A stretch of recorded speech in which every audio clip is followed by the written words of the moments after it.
네, 이어서 그 튜리엘 한번 살펴보겠습니다.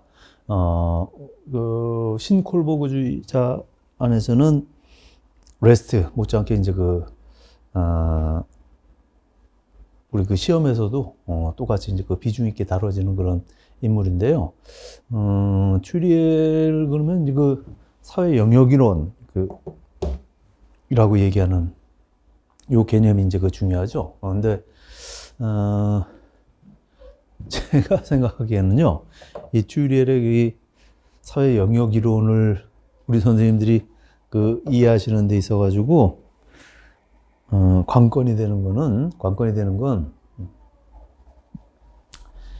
사회적 지식이라고 얘기하는 이 개념입니다. 이게.